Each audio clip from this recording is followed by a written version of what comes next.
اللہ الرحمن الرحیم رب اشرح لی صدری ویسر لی امری واحلل عقدۃ من لسانی یفقہوا قولی۔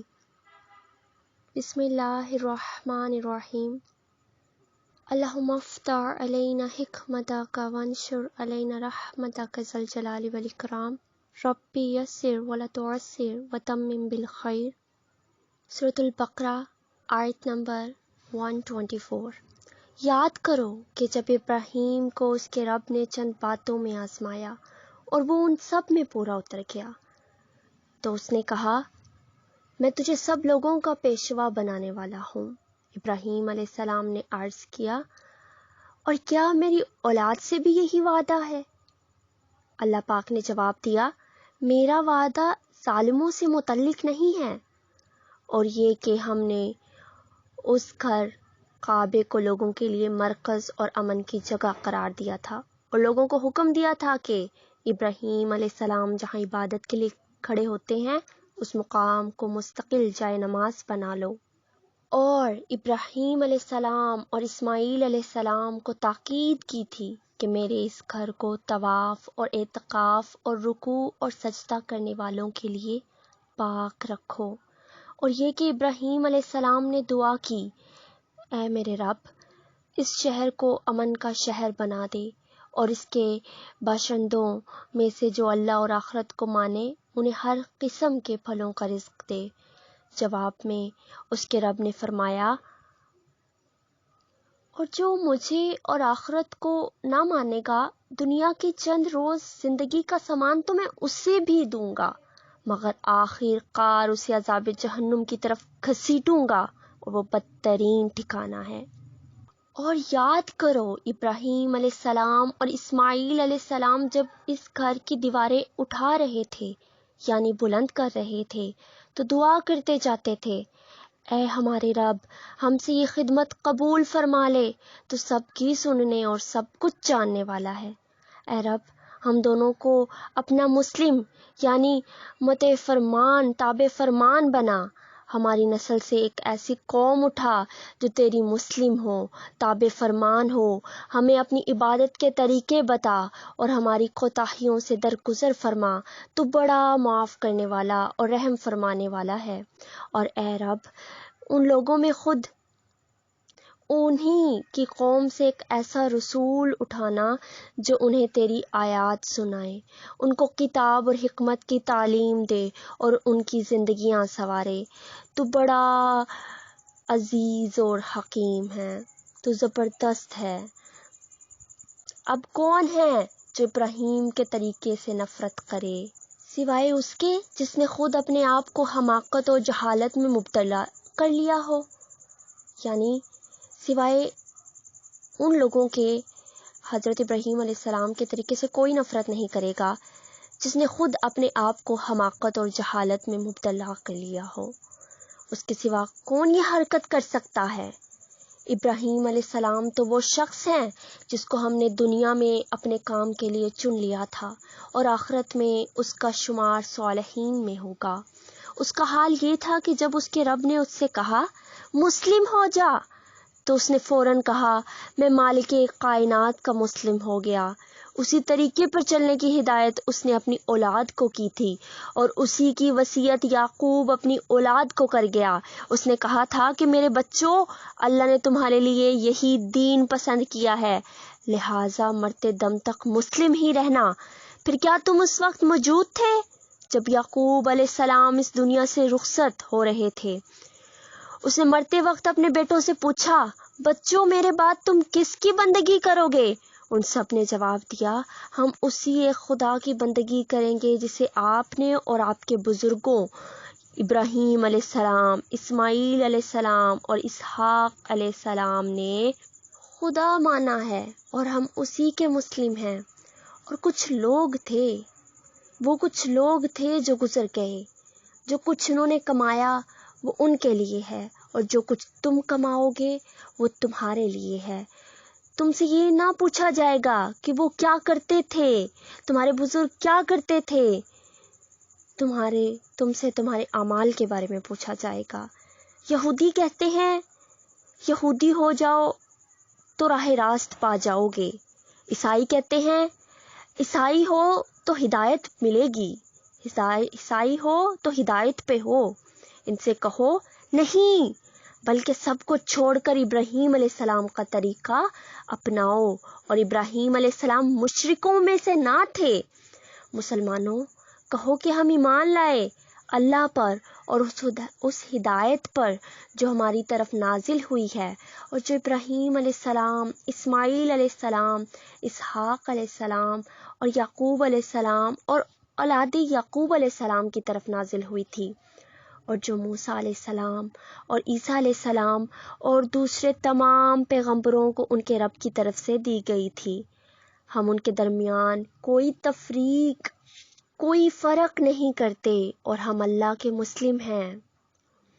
پھر اگر وہ اسی طرح ایمان لائیں جس طرح تم لائے ہو تو ہدایت پر ہیں، اور اگر اس سے منہ پھیرے تو کھلی بات ہے کہ وہ ہٹ دھرمی میں پڑ گئے ہیں۔ لہٰذا اطمینان رکھو کہ ان کے مقابلے میں اللہ تمہاری حمایت کے لیے کافی ہے، وہ سب کچھ سنتا اور جانتا ہے۔ کہو اللہ کا رنگ اختیار کرو، اللہ کا رنگ اختیار کرو، اس کے رنگ سے اچھا اور کس کا رنگ ہوگا، اور ہم اسی کی بندگی کرنے والے لوگ ہیں۔ اے نبی صلی اللہ علیہ وآلہ وسلم، ان سے کہو کیا تم اللہ کے بارے میں ہم سے جھگڑتے ہو؟ حالانکہ وہی ہمارا رب بھی ہے اور تمہارا رب بھی۔ ہمارے اعمال ہمارے لیے ہیں، تمہارے اعمال تمہارے لیے، اور ہم اللہ ہی کے لیے اپنی بندگی کو خالص کر چکے ہیں۔ یا پھر کیا تمہارا کہنا یہ ہے کہ ابراہیم علیہ السلام، اسماعیل علیہ السلام، اسحاق علیہ السلام، یعقوب علیہ السلام اور اولاد یعقوب سب کے سب یہودی تھے یا نصرانی تھے؟ کہو تم زیادہ جانتے ہو یا اللہ؟ اس شخص سے بڑا ظالم اور کون ہوگا جس کے ذمہ اللہ کی طرف سے ایک گواہی ہو اور وہ اسے چھپائے؟ تمہاری حرکات سے اللہ غافل تو نہیں ہے۔ وہ کچھ لوگ تھے جو گزر چکے، ان کی کمائی ان کے لیے تھی اور تمہاری کمائی تمہارے لیے۔ تم سے ان کے اعمال کے متعلق سوال نہیں ہوگا۔ نادان لوگ ضرور کہیں گے انہیں کیا ہوا ہے کہ پہلے یہ جس قبلے کی طرف رخ کر کے نماز پڑھتے تھے اس سے یکایک پھر گئے۔ اے نبی صلی اللہ علیہ وآلہ وسلم، ان سے کہو مشرق ہو یا مغرب ہو سب اللہ کے ہیں، اللہ جسے چاہتا ہے سیدھی راہ دکھا دیتا ہے، اور اسی طرح تو ہم نے تمہیں ایک امت وسط بنایا ہے تاکہ تم دنیا کے لوگوں پر گواہ ہو اور رسول تم پر گواہ ہو۔ پہلے جس طرف تم رخ کرتے تھے اس کو تو ہم نے صرف یہ دیکھنے کے لیے قبلہ مقرر کیا تھا کہ کون رسول صلی اللہ علیہ وسلم کی پیروی کرتا ہے اور کون الٹا پھر جاتا ہے۔ یہ معاملہ تھا بڑا سخت، مگر ان لوگوں کے لیے کچھ بھی سخت نہ ثابت ہوا جو اللہ کی ہدایت سے فیض یاب تھے۔ اللہ تمہارے اس ایمان کو ہرگز ضائع نہ کرے گا۔ یقین جانو کہ وہ لوگوں کے حق میں نہایت شفیق و رحیم ہے۔ یہ تمہارے منہ کا بار بار آسمان کی طرف اٹھنا ہم دیکھ رہے ہیں۔ لو ہم اس قبلے کی طرف تمہیں پھیرے دیتے ہیں جسے تم پسند کرتے ہو، مسجد حرام کی طرف رخ پھیر دو۔ اب جہاں کہیں تم ہو اسی کی طرف منہ کر کے نماز پڑھا کرو۔ یہ لوگ جنہیں کتاب دی گئی تھی خوب جانتے ہیں کہ تحویل قبلہ کا یہ حکم ان کے رب ہی کی طرف سے ہے اور برحق ہے، مگر اس کے باوجود جو کچھ یہ کر رہے ہیں اللہ اس سے غافل نہیں ہے۔ تم ان اہل کتاب کے پاس خواہ کوئی نشانی لے آؤ، ممکن نہیں کہ یہ تمہارے قبلے کی پیروی کرنے لگے، اور نہ تمہارے لیے ممکن ہے کہ ان کے قبلے کی پیروی کرو، اور ان میں سے کوئی گروہ بھی دوسرے کے قبلے کی پیروی کے لیے تیار نہیں ہے۔ اور اگر تم نے اس علم کے بعد جو تمہارے پاس آ چکا ہے ان کی خواہشات کی پیروی کی تو یقیناً تمہارا شمار ظالموں میں ہوگا۔ جن لوگوں کو ہم نے کتاب دی ہے اور اس مقام کو جسے قبلہ بنایا گیا ہے ایسا پہچانتے ہیں جیسا اپنی اولاد کو پہچانتے ہیں، مگر ان میں سے ایک گروہ جانتے بوجھتے حق کو چھپا رہا ہے۔ یہ قطعی ایک امر حق ہے تمہارے رب کی طرف سے، لہٰذا اس کے متعلق تم ہرگز کسی شک میں نہ پڑو۔ ہر ایک کے لیے ایک رخ ہے جس کی طرف وہ مڑتا ہے، بس تم بھلائیوں کی طرف سبقت کرو۔ جہاں بھی تم ہوگے اللہ تمہیں پا لے گا، اس کی قدرت سے کوئی چیز باہر نہیں۔ تمہارا گزر جس مقام سے بھی ہو، وہیں سے اپنا رخ نماز کے وقت مسجد حرام کی طرف پھیر دو، کیونکہ یہ تمہارے رب کا بالکل برحق فیصلہ ہے، اور اللہ تم لوگوں کے اعمال سے بے خبر نہیں ہے۔ وہ جہاں سے بھی تمہارا گزر ہو، اپنا رخ مسجد حرام ہی کی طرف پھیرا کرو، اور جہاں بھی تم ہو اسی کی طرف منہ کر کے نماز پڑھو، تاکہ لوگوں کو تمہارے خلاف کوئی حجت نہ ملے۔ ہاں، جو ظالم ہیں ان کی زبان کسی حال میں بند نہ ہوگی، تو ان سے تم نہ ڈرو بلکہ مجھ سے ڈرو، اور اس لیے کہ میں تم پر اپنی نعمت پوری کر دوں، اور اس توقع پر کہ میرے اس حکم کی پیروی سے تم اسی طرح فلاح کا راستہ پاؤ گے جس طرح تم اس چیز سے فلاح نصیب ہوئی کہ میں نے تمہارے درمیان خود تم میں سے ایک رسول بھیجا جو تمہیں میری آیات سناتا ہے، تمہاری زندگیوں کو سنوارتا ہے، تمہیں کتاب اور حکمت کی تعلیم دیتا ہے، اور تمہیں وہ باتیں سکھاتا ہے جو تم نہ جانتے تھے۔ لہٰذا تم مجھے یاد رکھو، میں تمہیں یاد رکھوں گا، اور میرا شکر ادا کرو، کفران نعمت نہ کرو۔ اے لوگو جو ایمان لائے ہو، صبر اور نماز سے مدد لو، بے شک اللہ صبر کرنے والوں کے ساتھ ہے، بے شک اللہ صبر کرنے والوں کے ساتھ ہے۔ اور جو لوگ اللہ کی راہ میں مارے جائیں انہیں مردہ نہ کہو، ایسے لوگ تو حقیقت میں زندہ ہیں، مگر تمہیں ان کی زندگی کا شعور نہیں۔ اور ہم ضرور تمہیں خوف و خطر، فاقہ کشی، جان و مال کے نقصانات اور آمدنیوں کے گھاٹے میں مبتلا کر کے تمہاری آزمائشیں کریں گے۔ ان حالات میں جو لوگ صبر کریں اور جب کوئی مصیبت پڑے تو کہیں کہ ہم اللہ ہی کے ہیں اور اللہ ہی کی طرف ہمیں پلٹ کر جانا ہے، انہیں خوشخبری دے دو، ان پر ان کے رب کی طرف سے بڑی عنایات ہوں گی، اس کی رحمت ان پر سایہ کرے گی، اور ایسے ہی لوگ سیدھے راستے پر ہیں۔ یقیناً صفا اور مروہ اللہ کی نشانیوں میں سے ہیں، لہٰذا جو شخص بیت اللہ کا حج یا عمرہ کرے اس کے لیے کوئی گناہ کی بات نہیں ہے کہ وہ ان دونوں پہاڑیوں کے درمیان سعی کر لے، اور جو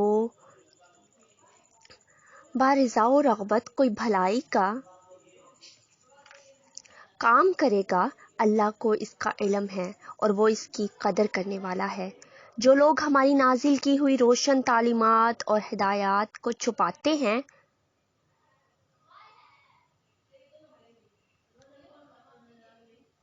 حال یہ کہ ہم انہیں سب انسانوں کی رہنمائی کے لیے اپنی کتاب میں بیان کر چکے ہیں، یقین جانو کہ اللہ بھی ان پر لعنت کرتا ہے، اور تمام لعنت کرنے والے بھی ان پر لعنت بھیجتے ہیں۔ البتہ جو اس راستے سے باز آ جائے، اس روش سے باز آ جائے اور اپنے طرز عمل کی اصلاح کر لیں اور جو کچھ چھپاتے ہیں اسے بیان کرنے لگیں، ان کو میں معاف کر دوں گا، اور میں بڑا درگزر کرنے والا اور رحم کرنے والا ہوں۔ جن لوگوں نے کفر کا رویہ اختیار کیا اور کفر کی حالت ہی میں جان دی، ان پر اللہ اور فرشتوں اور تمام انسانوں کی لعنت ہے۔ اسی لعنت زدگی کی حالت میں وہ ہمیشہ رہیں گے، اور ان کی سزا میں تخفیف ہوگی اور نہ انہیں پھر کوئی دوسری مہلت دی جائے گی۔ تمہارا خدا ایک ہی خدا ہے، اس رحمان اور رحیم کے سوا کوئی اور خدا نہیں ہے۔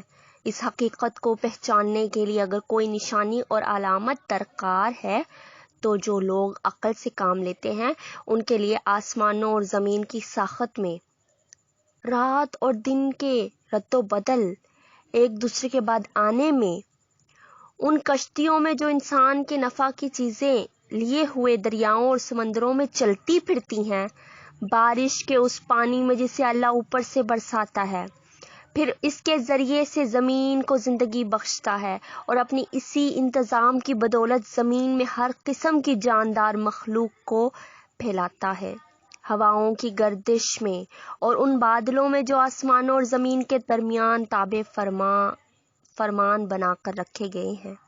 بے شمار نشانیاں ہیں،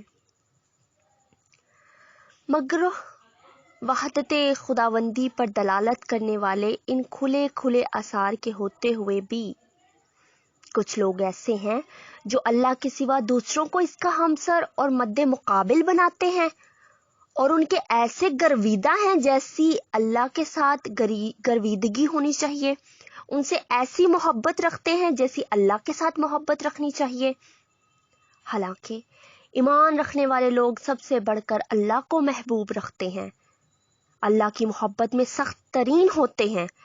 کاش جو کچھ عذاب کو سامنے دیکھ کر انہیں سوچنے والا ہے، کاش جو کچھ عذاب کو سامنے دیکھ کر انہیں سوجنے والا ہے وہ آج ہی ان ظالموں کو سوج جائے، سمجھ آ جائے کہ ساری طاقتیں اور سارے اختیارات اللہ ہی کے قبضے میں ہیں، اور یہ کہ اللہ سزا دینے میں بھی بہت سخت ہے۔ جب وہ سزا دے گا اس وقت کیفیت یہ ہوگی کہ وہی پیشوا اور رہنما جن کی دنیا میں پیروی کی گئی تھی اپنے پیرووں سے بے تعلقی ظاہر کریں گے، مگر سزا پا کر رہیں گے، اور ان کے سارے اسباب و وسائل کا سلسلہ کٹ جائے گا، اور وہ لوگ جو دنیا میں ان کی پیروی کرتے تھے کہیں گے کاش ہم کو پھر ایک موقع دیا جاتا۔ تو جس طرح آج یہ ہم سے بیزاری ظاہر کر رہے ہیں، ہم ان سے بیزار ہو کر دکھا دیتے دنیا میں، یوں اللہ ان لوگوں کے وہ اعمال جو یہ دنیا میں کر رہے ہیں ان کے سامنے اس طرح لائے گا کہ یہ حسرتوں اور پشمانیوں کے ساتھ ہاتھ ملتے رہیں گے، مگر آگ سے نکلنے کی کوئی راہ نہ پائیں گے۔ لوگوں، زمین میں جو حلال اور پاک چیزیں ہیں انہیں کھاؤ، اور شیطان کے بتائے ہوئے راستوں پر نہ چلو، وہ تمہارا کھلا دشمن ہے، تمہیں بدی اور فحش کا حکم دیتا ہے، اور یہ سکھاتا ہے کہ تم اللہ کے نام پر وہ باتیں کہو جن کے متعلق تمہیں علم نہیں ہے کہ وہ اللہ نے فرمائی ہیں۔ ان سے جب کہا جاتا ہے کہ اللہ نے جو احکام نازل کیے ہیں ان کی پیروی کرو، تو جواب دیتے ہیں کہ ہم تو اسی طریقے کی پیروی کریں گے جس پر ہم نے اپنے باپ دادا کو پایا ہے۔ اچھا، اگر ان کے باپ دادا نے عقل سے کچھ بھی کام نہ لیا ہو اور سیدھی راہ نہ پائی ہو تو کیا پھر بھی یہ انہی کی پیروی کیے چلے جائیں گے؟ یہ لوگ جنہوں نے خدا کے بتائے ہوئے طریقے پر چلنے سے انکار کر دیا ہے، ان کی حالت بالکل ایسی ہے جیسے چرواہا جانوروں کو پکارتا ہے اور وہ ہانک پکار کی صدا کے سوا کچھ نہیں سنتے۔ یہ بہرے ہیں، گونگے ہیں، اندھے ہیں، اس لیے کوئی بات ان کی سمجھ میں نہیں آتی۔ اے لوگو جو ایمان لائے ہو، اگر تم حقیقت میں اللہ ہی کی بندگی کرنے والے ہو تو جو پاک چیزیں ہم نے تمہیں بخشی ہیں انہیں بے تکلف کھاؤ اور اللہ کا شکر ادا کرو۔ اللہ کی طرف سے اگر کوئی پابندی تم پر ہے تو وہ یہ ہے کہ مردار نہ کھاؤ، خون سے اور سور کے گوشت سے پرہیز کرو، اور کوئی ایسی چیز نہ کھاؤ جس پر اللہ کے سوا کسی اور کا نام لیا گیا ہو۔ ہاں، جو شخص مجبوری کی حالت میں ہو اور وہ ان میں سے کوئی چیز کھا لے بغیر اس کے کہ وہ قانون شکنی کا ارادہ رکھتا ہو یا ضرورت کی حد سے تجاوز کرے تو اس پر کچھ گناہ نہیں، اللہ بخشنے والا اور رحم کرنے والا ہے۔ حق یہ ہے کہ جو لوگ ان احکام کو چھپاتے ہیں جو اللہ نے اپنی کتاب میں نازل کیے ہیں اور تھوڑے سے دنیاوی فائدے پر انہیں بھیٹ چڑھاتے ہیں، وہ دراصل اپنے پیٹ آگ سے بھر رہے ہیں۔ قیامت کے روز اللہ ہرگز ان سے بات نہ کرے گا، نہ انہیں پاکیزہ ٹھہرائے گا، اور ان کے لیے دردناک سزا ہے۔ یہ وہ لوگ ہیں جنہوں نے ہدایت کے بدلے ضلالت خریدی اور مغفرت کے بدلے عذاب مول لے لیا۔ کیسا عجیب ہے ان کا حوصلہ کہ جہنم کا عذاب برداشت کرنے کے لیے تیار ہے۔ یہ سب کچھ اس وجہ سے ہوا کہ اللہ نے تو ٹھیک ٹھیک حق کے مطابق کتاب نازل کی تھی، مگر جن لوگوں نے کتاب میں اختلافات نکالے وہ اپنے جھگڑوں میں حق سے بہت دور نکل گئے۔ نیکی یہ نہیں ہے کہ تم نے اپنے چہرے مشرق کی طرف کر لیے یا مغرب کی طرف، بلکہ نیکی یہ ہے کہ آدمی اللہ کو اور یوم آخر اور ملائکہ کو اور اللہ کی نازل کی ہوئی کتاب اور اس کے پیغمبروں کو دل سے مانے، اور اللہ کی محبت میں اپنا دل پسند مال، رشتہ داروں اور یتیموں پر، مسکینوں اور مسافروں پر، مدد کے لیے ہاتھ پھیلانے والوں پر اور غلاموں کی رہائی پر خرچ کرے، نماز قائم کرے اور زکوٰۃ دے، اور نیک وہ لوگ ہیں کہ جب عہد کریں تو اسے وفا کریں، اور تنگی و مصیبت کے وقت میں اور حق و باطل کی جنگ میں صبر کریں۔ یہ ہیں راست باز لوگ، اور یہی لوگ اہل تقوی ہیں، متقی ہیں۔ اے لوگو جو ایمان لائے ہو، تمہارے لیے قتل کے مقدموں میں قصاص کا حکم لکھ دیا گیا ہے۔ آزاد آدمی نے قتل کیا ہو تو اس آزاد ہی سے بدلہ لیا جائے، غلام قاتل ہو تو وہ غلام ہی قتل کیا جائے، اور عورت اس جرم کی مرتکب ہو تو اس عورت ہی سے قصاص لیا جائے۔ ہاں اگر کسی قاتل کے ساتھ اس کا بھائی کچھ نرمی کرنے کے لیے تیار ہو تو معروف طریقے کے مطابق خون بہا کا تصفیہ ہونا چاہیے، اور قاتل کو لازم ہے کہ سیدھے راستے کی طرح خون بہا ادا کرے۔ یہ تمہارے رب کی طرف سے تخفیف ہے اور رحمت ہے، اس پر جو زیادتی کرے اس کے لیے دردناک سزا ہے۔ عقل و شعور رکھنے والو، تمہارے لیے قصاص میں زندگی ہے۔ امید ہے کہ تم اس قانون کی خلاف ورزی سے پرہیز کرو گے۔ تم پر فرض کیا گیا ہے کہ جب تم میں سے کسی کو موت کا وقت آئے اور وہ اپنے پیچھے مال چھوڑ رہا ہو تو والدین اور رشتہ داروں کے لیے معروف طریقے سے وصیت کرے۔ یہ حق ہے کہ متقی لوگوں پر، پھر جنہوں نے وصیت سنی اور بعد میں اسے بدل ڈالا تو اس کا گناہ ان بدلنے والوں پر ہوگا۔ اللہ سب کچھ سنتا اور جانتا ہے۔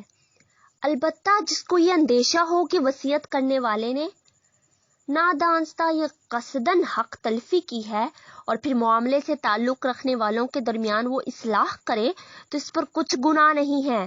اللہ بخشنے والا اور رحم فرمانے والا ہے۔ اے لوگو جو ایمان لائے ہو، تم پر روزے فرض کر دیے گئے جس طرح تم سے پہلے انبیاء کے امتوں پر فرض کیے گئے تھے۔ اس سے توقع ہے کہ تم میں تقوی کی صفت پیدا ہوگی۔ چند مقرر دنوں کے روزے ہیں۔ اگر تم میں سے کوئی بیمار ہو یا سفر پر ہو تو دوسرے دنوں میں اتنی ہی تعداد پوری کر لے، اور جو لوگ روزہ رکھنے کی قدرت رکھتے ہوں پھر نہ رکھیں تو وہ فدیہ دیں۔ ایک روزے کا فدیہ ایک مسکین کو کھانا کھلانا ہے، اور جو اپنی خوشی سے کچھ زیادہ بھلائی کرے تو یہ اسی کے لیے بہتر ہے، لیکن اگر تم سمجھو تو تمہارے حق میں اچھا یہی ہے کہ روزہ رکھو۔ رمضان وہ مہینہ ہے جس میں قرآن نازل کیا گیا، جو انسانوں کے لیے سراسر ہدایت ہے اور ایسی واضح تعلیمات پر مشتمل ہے جو راہ راست دکھانے والی اور حق و باطل کا فرق کھول کر رکھ دینے والی ہے۔ لہٰذا اب سے جو شخص اس مہینے کو پائے اس کو لازم ہے کہ اس پورے مہینے کے روزے رکھے، اور جو کوئی مریض ہو یا سفر پر ہو تو وہ دوسرے دنوں میں روزوں کی تعداد پوری کرے۔ اللہ تمہارے ساتھ نرمی کرنا چاہتا ہے، سختی کرنا نہیں چاہتا، اس لیے طریقہ تمہیں بتایا جا رہا ہے تاکہ تم روزوں کی تعداد پوری کر سکو، اور جس ہدایت سے اللہ نے تمہیں سرفراز کیا ہے اس پر اللہ کی کبریائی کا اظہار کرو، اللہ کی بڑائی کا اظہار کرو اور اعتراف کرو، اور شکر گزار بنو۔ اور اے نبی میرے بندے، اگر تم سے میرے متعلق پوچھیں تو انہیں بتا دو کہ میں ان سے قریب ہی ہوں۔ پکارنے والا جب مجھے پکارتا ہے میں اس کی پکار سنتا اور جواب دیتا ہوں، لہٰذا انہیں چاہیے کہ میری دعوت پر لبیک کہیں اور مجھ پر ایمان لائیں۔ یہ بات تم انہیں سنا دو، شاید کہ وہ راہ راست پالیں۔ تمہارے لیے روزوں کے زمانے میں راتوں کو اپنی بیویوں کے پاس جانا حلال کر دیا گیا ہے۔ وہ تمہارے لیے لباس ہیں اور تم ان کے لیے۔ اللہ کو معلوم ہو گیا ہے تم لوگ چپکے اپنے آپ سے خیانت کر رہے تھے، مگر اس نے تمہارا قصور معاف کر دیا اور تم سے درگزر فرمایا۔ اب تم اپنی بیویوں کے ساتھ شب باشی کرو اور جو لطف اللہ نے تمہارے لیے جائز کر دیا ہے اسے حاصل کرو، نیز راتوں کو کھاؤ پیو یہاں تک کہ تم کو سیاہی شب کی دھاری سے سفیدہ صبح کی دھاری نمایاں نظر آئے۔ تب یہ سب کام چھوڑ کر رات تک اپنا روزہ پورا کرو، اور جب تم مسجدوں میں اعتکاف بیٹھو تو بیویوں سے مباشرت نہ کرو، یہ اللہ کی باندھی ہوئی حدیں ہیں، ان کے قریب نہ بھٹکنا۔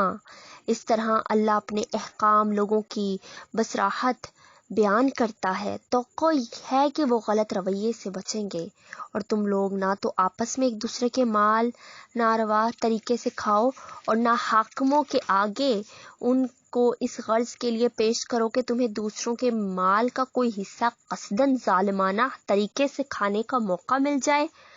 لوگ تم سے چاند کی گھٹتی بڑھتی صورتوں کے متعلق پوچھتے ہیں، کہو یہ لوگوں کے لیے تاریخوں کے تعین کی اور حج کی علامتیں ہیں۔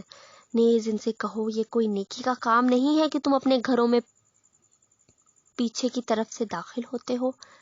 نیکی تو اصل میں یہ ہے کہ آدمی اللہ کی ناراضی سے بچے، لہذا تم اپنے گھروں میں دروازے ہی سے آیا کرو، البتہ اللہ سے ڈرتے رہو، شاید کہ تمہیں فلاح نصیب ہو جائے۔ اور تم اللہ کی راہ میں ان لوگوں سے لڑو جو تم سے لڑتے ہیں، مگر زیادتی نہ کرو کہ اللہ زیادتی کرنے والوں کو پسند نہیں کرتا۔ ان سے لڑو جہاں بھی تمہارا ان سے مقابلہ پیش آئے، اور انہیں نکالو جہاں سے انہوں نے تم کو نکالا ہے، اس لیے کہ قتل اگرچہ برا ہے مگر فتنہ اس سے بھی زیادہ برا ہے۔ اور مسجد حرام کے قریب جب تک وہ تم سے نہ لڑے تم بھی نہ لڑو، مگر جب وہ وہاں لڑنے سے نہ رکیں تو تم بھی بے تکلف انہیں مارو، کہ ایسے کافروں کی یہی سزا ہے۔ پھر اگر وہ باز آ جائیں تو جان لو کہ اللہ معاف کرنے والا اور رحم فرمانے والا ہے۔ تم ان سے لڑتے رہو یہاں تک کہ فتنہ باقی نہ رہے اور دین اللہ کے لیے ہو جائے۔ پھر اگر وہ باز آ جائیں تو سمجھ لو کہ ظالموں کے سوا اور کسی پر دست درازی روا نہیں۔ ماہ حرام کا بدلہ ماہ حرام ہی ہے، اور تمام حرمتوں کا لحاظ برابری کے ساتھ ہوگا، لہذا جو تم پر دست درازی کرے تم بھی اسی طرح اس پر دست درازی کرو۔ البتہ اللہ سے ڈرتے رہو اور یہ جان رکھو کہ اللہ انہیں لوگوں کے ساتھ ہے جو اس کی حدود توڑنے سے پرہیز کرتے ہیں۔ اللہ کی راہ میں خرچ کرو اور اپنے ہاتھوں اپنی آپ کو ہلاکت میں نہ ڈالو۔ احسان کا طریقہ اختیار کرو کہ اللہ احسان کرنے والوں کو پسند کرتا ہے۔ اللہ کی خوشنودی کے لیے جب حج اور عمرے کی نیت کرو تو اسے پورا کرو، اور اگر کہیں گر جاؤ تو جو قربانی میسر آئے اللہ کی جناب میں پیش کرو، اور اپنے سر نہ منڈواؤ جب تک کہ قربانی اپنی جگہ نہ پہنچ جائے۔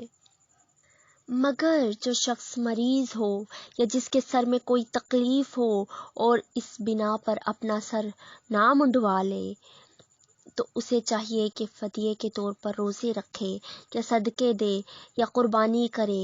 یعنی وہ شخص جس کے سر میں کوئی تکلیف ہو اور اس بنا پر وہ قربانی سے پہلے سر منڈوا لے تو اسے چاہیے کہ فدیے کے طور پر روزے رکھے یا صدقہ دے یا قربانی کرے۔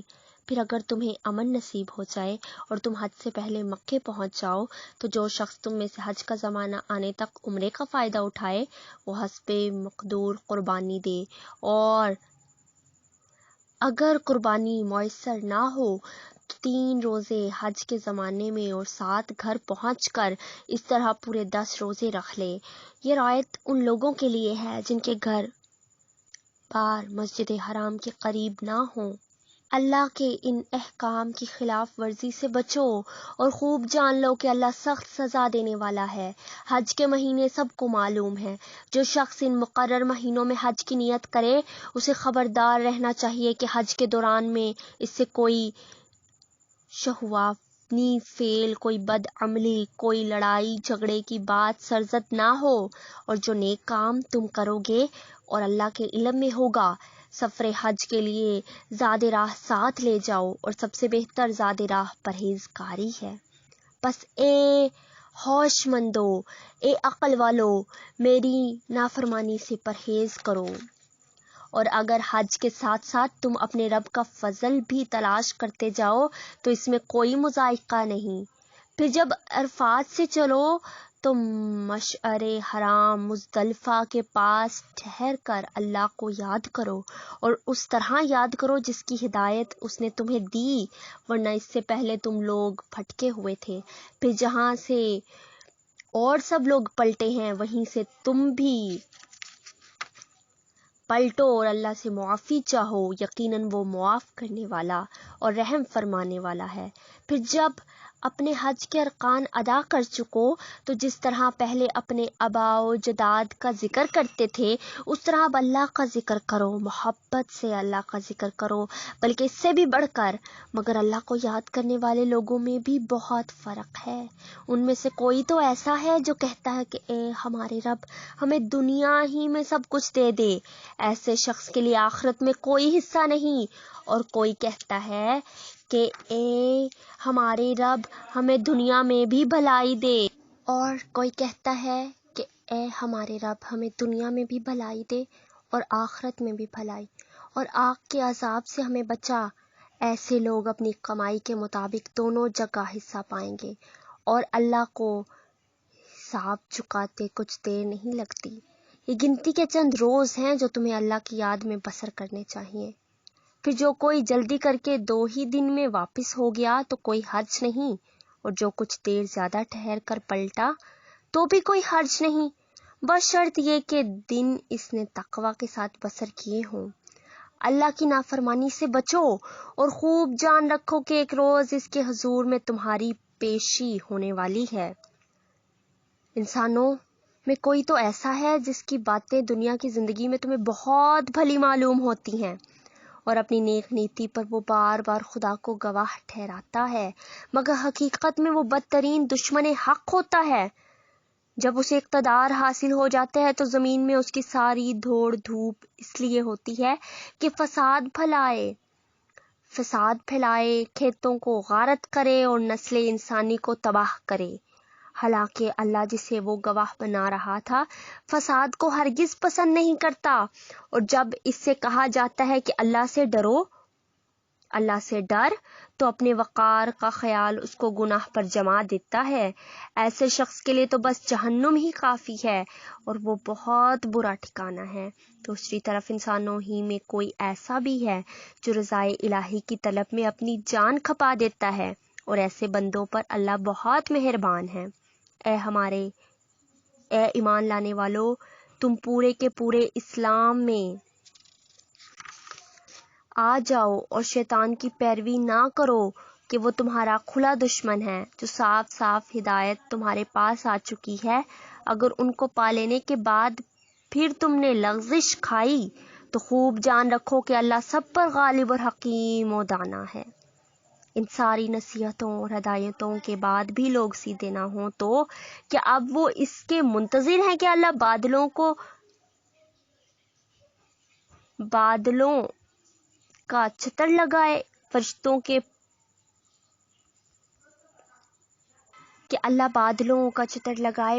کے پرے ساتھ لیے خود سامنے آ موجود ہو اور فیصلہ ہی کر ڈالا جائے؟ آخر کار سارے معاملات پیش تو اللہ ہی کے حضور ہونے والے ہیں۔ بنی اسرائیل سے پوچھو کیسی کھلی کھلی نشانیاں ہم نے انہیں دکھائی ہیں، اور پھر یہ بھی انہی سے پوچھ لو کہ اللہ کی نعمت پانے کے بعد جو قوم اس کی شقاوت سے بدلتی ہے اسے اللہ کسی سخت سزا دیتا ہے۔ جن لوگوں نے کفر کی راہ اختیار کی ہے ان کے لیے دنیا کی زندگی بڑی محبوب دل پسند بنا دی گئی ہے۔ ایسے لوگ ایمان کی راہ اختیار کرنے والوں کا مذاق اڑاتے ہیں مگر قیامت کے روز پرہیزگار لوگ ہی ان کے مقابلے میں عالی مقام ہوں گے۔ رہا دنیا کا رزق تو اللہ کو اختیار ہے جسے چاہے بے حساب دے۔ ابتدا میں سب لوگ ایک ہی طریقے پر تھے، پھر یہ حالت باقی نہ رہی اور اختلافات رونما ہوئے۔ تب اللہ نے نبی بھیجے جو راست روی پر بشارت دینے والے اور گناہوں کے نتائج سے ڈرانے والے تھے، اور ان کے ساتھ کتاب برحق نازل کی تاکہ حق کے بارے میں لوگوں کے درمیان جو اختلافات رونما ہو گئے تھے ان کا فیصلہ کریں۔ اور ان اختلافات کے رونما ہونے کی وجہ یہ نہ تھی کہ ابتدا میں لوگوں کو حق بتایا نہیں گیا تھا، نہیں، بلکہ اختلاف ان لوگوں نے کیا جنہیں حق کا علم دیا جا چکا تھا۔ انہوں نے روشن ہدایات پا لینے کے بعد محض اس لیے حق کو چھوڑ کر مختلف طریقے نکالے کہ وہ آپس میں زیادتی کرنا چاہتے تھے۔ پس جو لوگ انبیاء علیہ السلام پر ایمان لے آئے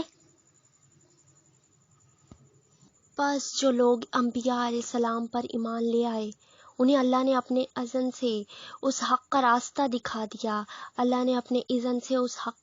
دکھا دیا جس پہ لوگوں نے اختلاف کیا تھا۔ اللہ جسے چاہتا ہے سیدھی راہ دکھا دیتا ہے۔ پھر کیا تم لوگوں نے یہ سمجھ رکھا ہے کہ یوں ہی جنت کا داخلہ تمہیں مل جائے گا، حالانکہ ابھی تم پر وہ سب کچھ نہیں گزرا ہے جو تم سے پہلے ایمان لانے والوں پر گزر چکا ہے۔ ان پر سختیاں گزریں، مصیبتیں آئیں، ہلا مارے گئے، حتیٰ کہ وقت کا رسول صلی اللہ علیہ وسلم اور اس کے ساتھی اہل ایمان چیخ اٹھے کہ اللہ کی مدد کب آئے گی۔ اس وقت انہیں تسلی دی گئی کہ ہاں اللہ کی مدد قریب ہے۔ لوگ پوچھتے ہیں ہم کیا خرچ کریں؟ جواب دو کہ جو مال بھی تم خرچ کرو اپنے والدین پر، رشتہ داروں پر، یتیموں اور مسکینوں اور مسافروں پر خرچ کرو، اور جو بھلائی بھی تم کرو گے اللہ اس سے باخبر ہوگا۔ تمہیں جنگ کا حکم دیا گیا ہے اور وہ تمہیں ناگوار ہے۔ ہو سکتا ہے کہ ایک چیز تمہیں ناگوار ہو اور وہی تمہارے لیے بہتر ہو، اور ہو سکتا ہے کہ ایک چیز تمہیں پسند ہو اور وہی تمہارے لیے بری ہو۔ اللہ جانتا ہے، تم نہیں جانتے۔ لوگ پوچھتے ہیں ماہ حرام میں لڑنا کیسا ہے؟ کہو اس میں لڑنا بہت برا ہے، مگر راہ خدا سے لوگوں کو روکنا اور اللہ سے کفر کرنا اور مسجد حرام کا راستہ خدا پرستوں پر بند کرنا اور حرم کے رہنے والوں کو وہاں سے نکالنا اللہ کے نزدیک اس سے بھی زیادہ برا ہے اور فتنہ اور خون ریزی سے شدید تر ہے۔ اور وہ تم سے لڑے ہی جائیں گے حتیٰ کہ اگر ان کا بس چلے تو تمہیں اس دین سے پھیر لے جائیں۔ اور یہ خوب سمجھ لو کہ تم میں سے جو کوئی اس دین سے پھرے گا اور کفر کی حالت میں جان دے گا اس کے اعمال دنیا اور آخرت دونوں میں ضائع ہو جائیں گے۔ اور یہ خوب سمجھ لو تم میں سے جو کوئی اس دین سے پھرے گا اور کفر کی حالت میں جان دے گا اس کے اعمال دنیا اور آخرت دونوں میں ضائع ہو جائیں گے۔ ایسے سب لوگ جہنمی ہیں اور ہمیشہ جہنم میں ہی رہیں گے، بخلاف اس کے جو لوگ ایمان لائے ہیں، جنہوں نے خدا کی راہ میں اپنا گھر بار چھوڑا اور جہاد کیا ہے، وہ رحمت الہی کے جائز امیدوار ہیں، اور اللہ ان کی لغزشوں کو معاف کرنے والا اور اپنی رحمت سے انہیں نوازنے والا ہے۔ پوچھتے ہیں شراب اور جوئے کا کیا حکم ہے؟ کہو ان دونوں چیزوں میں بڑی خرابی ہے، اگرچہ ان میں لوگوں کے لیے کچھ منافع بھی ہیں، مگر ان کا گناہ ان کے فائدے سے بہت زیادہ ہے۔ پوچھتے ہیں ہم راہ خدا میں کیا خرچ کریں؟ کہو جو کچھ تمہاری ضرورت سے زیادہ ہو، اس طرح اللہ تمہارے لیے صاف صاف احکام بیان کرتا ہے، شاید کہ تم دنیا اور آخرت دونوں کی فکر کرو۔ پوچھتے ہیں یتیموں کے ساتھ کیا معاملہ کیا جائے؟ کہو جس طرز عمل میں ان کے لیے بہتری بھلائی ہو وہی اختیار کرنا بہتر ہے۔ اگر تم اپنا اور ان کا خرچ اور رہنا سہنا مشترک رکھو تو اس میں کوئی مذائقہ نہیں، آخر وہ تمہارے بھائی بندو ہی تو ہیں۔ برائی کرنے والے، برائی کرنے والے اور بھلائی کرنے والے دونوں کا حال اللہ پر روشن ہے۔ اللہ باخبر ہے۔ اللہ چاہتا تو اس معاملے میں تم پر سختی کرتا، مگر وہ صاحب اختیار ہونے کے ساتھ ساتھ صاحب حکمت بھی ہے۔ تم مشرک عورتوں سے ہرگز نکاح نہ کرنا جب تک کہ وہ ایمان نہ لے آئیں۔ ایک مومن لونڈی مشرک شریف سادی سے بہتر ہے، اگرچہ وہ تمہیں بہت پسند ہو، اور اپنی عورتوں کے نکاح مشرک مردوں سے کبھی نہ کرنا جب تک کہ وہ ایمان نہ لے آئیں۔ ایک مومن غلام مشرک شریف سے بہت بہتر ہے، اگرچہ وہ تمہیں بہت پسند ہو۔ یہ لوگ تمہیں آگ کی طرف بلاتے ہیں، اور اللہ اپنے اذن سے تم کو جنت اور مغفرت کی طرف بلاتا ہے، اور وہ اپنے احکام واضح طور پر لوگوں کے سامنے بیان کرتا ہے۔ توقع ہے کہ وہ سبق لیں گے اور نصیحت قبول کریں گے۔ پوچھتے ہیں حیض کا کیا حکم ہے؟ کہو وہ ایک گندگی کی حالت ہے، اس میں عورتوں سے الگ رہو اور ان کے قریب نہ جاؤ جب تک کہ وہ پاک صاف نہ ہو جائیں۔ پھر جب وہ پاک ہو جائیں تو ان کے پاس جاؤ، اس طرح جیسا کہ اللہ نے تم کو حکم دیا ہے۔ اللہ ان لوگوں کو پسند کرتا ہے جو بدی سے باز رہیں اور پاکیزگی اختیار کریں۔ تمہاری عورتیں تمہاری کھیتیاں ہیں، تمہیں اختیار ہے جس طرح چاہو اپنی کھیتی میں جاؤ، مگر اپنے مستقبل کی فکر کرو اور اللہ کی ناراضگی سے بچو۔ خوب جان لو کہ تمہیں ایک دن اس سے ملنا ہے، اور اے نبی جو تمہاری ہدایت کو مان لیں انہیں فلاح و سعادت کی خوشخبری سنا دو۔ اللہ کے نام کو ایسی قسمیں کھانے کے لیے استعمال نہ کرو جن سے مقصود نیکی اور تقوی اور بندگان خدا کی بھلائی کے کاموں سے باز رکھنا ہے۔ اللہ تمہاری ساری باتیں سن رہا ہے اور سب کچھ جانتا ہے۔ جو بے معنی قسمیں تم بلا ارادہ کھا لیا کرتے ہو ان پر اللہ گرفت نہیں کرتا، مگر جو قسمیں تم سچے دل سے کھاتے ہو ان کی باز پرس وہ ضرور کرے گا۔ اللہ بہت درگزر کرنے والا اور بردبار ہے۔ جو لوگ اپنی عورتوں سے تعلق نہ رکھنے کی قسم کھا بیٹھتے ہیں ان کے لیے 4 مہینے کی مہلت ہے۔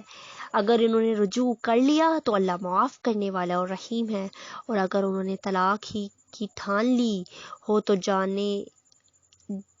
جان رہیں کہ اللہ سب کچھ سنتا اور جانتا ہے۔ جن عورتوں کو طلاق دی گئی ہو وہ 3 مرتبہ ایام ماہواری آنے تک اپنے آپ کو روکے رکھیں، اور ان کے لیے یہ جائز نہیں ہے کہ اللہ نے ان کے رحم میں جو کچھ خلق فرمایا ہو اسے چھپائیں۔ انہیں ہرگز ایسا نہ کرنا چاہیے۔ اگر وہ اللہ اور روز آخر پر ایمان رکھتی ہیں، ان کے شوہر تعلقات درست کر لینے پر آمادہ ہوں تو وہ اس عدت کے دوران میں انہیں پھر اپنی زوجیت میں واپس لے لینے کے حقدار ہیں۔ عورتوں کے لیے بھی معروف طریقے پر ویسے ہی حقوق ہیں جیسے مردوں کے حقوق ان پر ہیں، البتہ مردوں کو ان پر ایک درجہ حاصل ہے، اور سب پر اللہ غالب اقتدار رکھنے والا اور حکیم و دانا موجود ہے۔ طلاق 2 بار ہے، پھر یا تو سیدھی طرح عورت کو روک لیا جائے یا بھلے طریقے سے اس کو رخصت کر دیا جائے، اور رخصت کرتے ہوئے ایسا کرنا تمہارے لیے جائز نہیں ہے کہ جو کچھ تم انہیں دے چکے ہو اس میں سے کچھ واپس لے لو۔ البتہ یہ صورت مستثنیٰ کہ زوجین کو اللہ کی حدود پر قائم نہ رہ سکنے کا اندیشہ ہو۔ ایسی صورت میں اگر تمہیں یہ خوف ہو کہ وہ دونوں حدود الہی پر قائم نہ رہیں گے تو ان دونوں کے درمیان یہ معاملہ ہو جانے میں مضائقہ نہیں کہ عورت اپنے شوہر کو کچھ معاوضہ دے کر علیحدگی حاصل کر لے۔ یہ اللہ کی مقرر کردہ حدود ہیں، ان سے تجاوز نہ کرو، اور جو لوگ حدود الہی سے تجاوز کریں وہی ظالم ہیں۔ صدق اللہ العظیم۔ Next inshallah we will complete Surah Baqarah translation. Till then stay tuned, be blessed. Wassalamu alaikum wa rahmatullahi wa barakatuhu.